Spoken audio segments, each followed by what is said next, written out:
Hi there, welcome to kneppyinvests. One of the main reasons companies decide to list on public markets like the ASX or NASDAQ is easier access to capital. They need to raise money to further the growth of the company.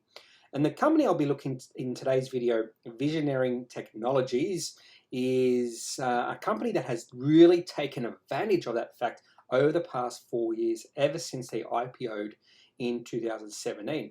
This is a US-based company, and what they do is design and manufacture contact lenses. Now, the reason I'm talking about this is when they IPO'd on the ASX, they had something like 100 million shares or so, and they've done quite a few capital raisings since then to raise money to further the growth of the company. And so shares on issue have gone from over 100 million in 2017 when they IPO'd to well over 2 billion right now. In fact, they just did a major capital raising a few months ago, which has put enough money in their coffers, they say, to lead them to becoming operational cash flow positive. And when a company becomes operational cash flow positive, it's one of the most important points in a company's life, because at that point, when they can fund their growth from their operations, a company technically doesn't have to do any more capital raisings or borrow any money from a financial institution. So hopefully this latest capital raising, which has highly diluted current shareholders or previous shareholders, hopefully that is the last one. Sometimes you'll still see companies do capital raisings, particularly if they do acquisitions.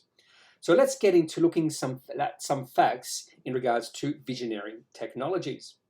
Visioneering Technologies is their ticker code is VTI, market cap of 33 million Australian. So that's very important because this is a US based company and a lot of their numbers are shown in American dollars. So sometimes you actually do have to convert those. So when I'm looking at the market cap, revenue, and operational cash flow here, this is on Australian dollars. When we look at the Appendix 4C, we'll be looking at the numbers in American dollars. So revenue in Australian in the last 12 months, 6.6 million, but this company has been known to burn through a fair bit of cash, and operational cash flow negative for the previous 12 months, 8.5 million. If you want further information on this company, you can see their Appendix 4C or read it. They released that on the 21st of April. So let's get stuck into the Appendix 4C and see if they are heading towards becoming operational cash flow positive.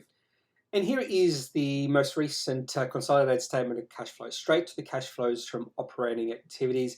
When they first listed on the ASX, I think I believe the first half yearly report I saw in about August 2017, they had something like $200,000 of revenue that half. So they have grown revenue over the last 4 years, but we'll just see how they have been affected by COVID-19 quite significantly, and that has put a bit of a halt to their growth phase. And you can definitely see that when I show you the cash receipts history.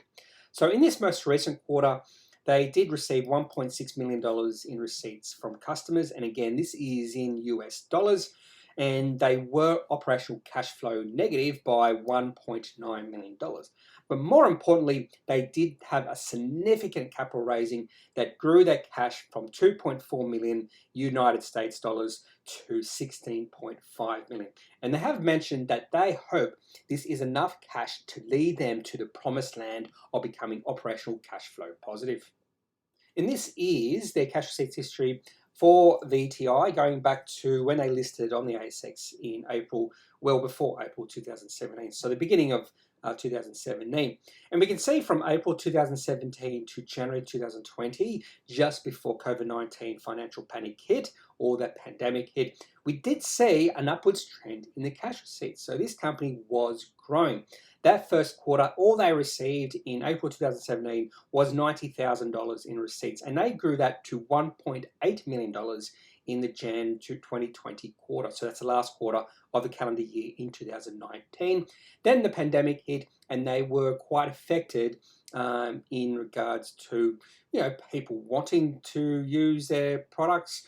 I don't know exactly why. Maybe people have to go to one of their stores to try out contact lenses, but they were definitely affected by the pandemic. You just see that in receipts. As soon as April 20 came, receipts fell off.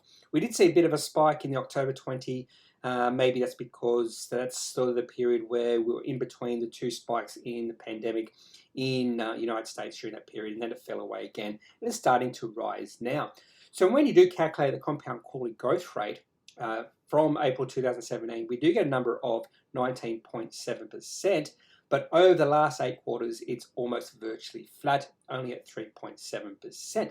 But I want to take away the pandemic affected quarters. So I just want to see the growth rate from April 2017 to January 2020. We get a very impressive growth rate when you calculate that. It's at 31%. So if they can continue that sort of growth rate from about now, we might see this company head towards becoming operational cash flow positive. And that would be a significant inflection point for this company. And I think it would be very important as well because they don't want to do any more capital raisings, particularly with the share price down to where it is right now.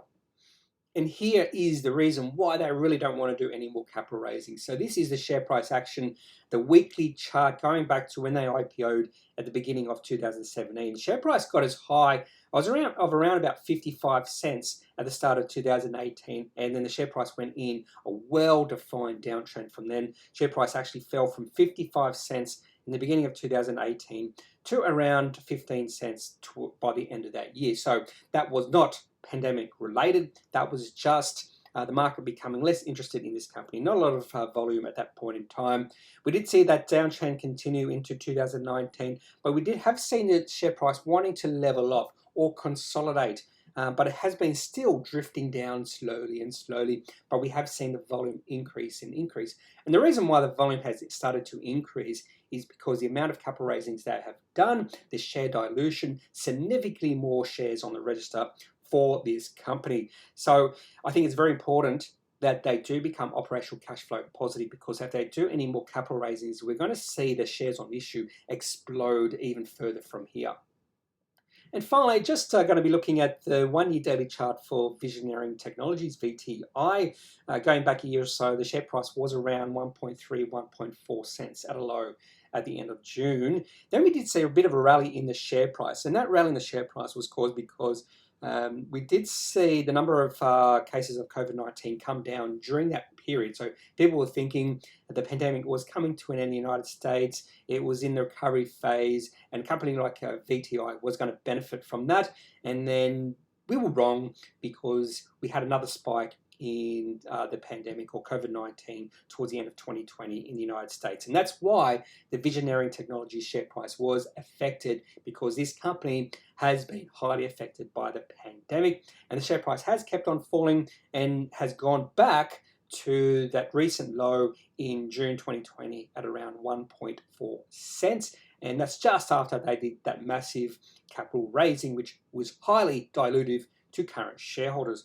So moving forward, very important that the management reach their goals of becoming operational cash flow positive, because VTI don't want to do any more capital raisings. They really want to limit that simply because of the share price where it is now. They could do a share consolidation, and that's something they could be thinking right now, but that still is share dilutive for current shareholders. There's no way you can get around that. So a goal, I think their main goal should be becoming operational cash flow positive so they can grow through their operations. So right now I am paying a close eye on the financial performance of this company, because if the share price remains around these levels, about 1.5 cents, it would become attractive if they do reach their goals of becoming operational cash flow positive. And that is all I've got for this quick take Appendix 4C video on Visioneering Technologies, VTI. Hope you've enjoyed it. If you do have any questions about this company or anything, in fact, make sure you leave a comment in the comment section of this video, and I'll try to answer any comment you do have as soon as possible. I'm getting better at answering comments. So I'm not a financial advisor, and if you do need financial advice, make sure you seek out someone who is qualified and can speak to your own financial needs. That's all for this video. Have a good day. Talk to you later. Bye.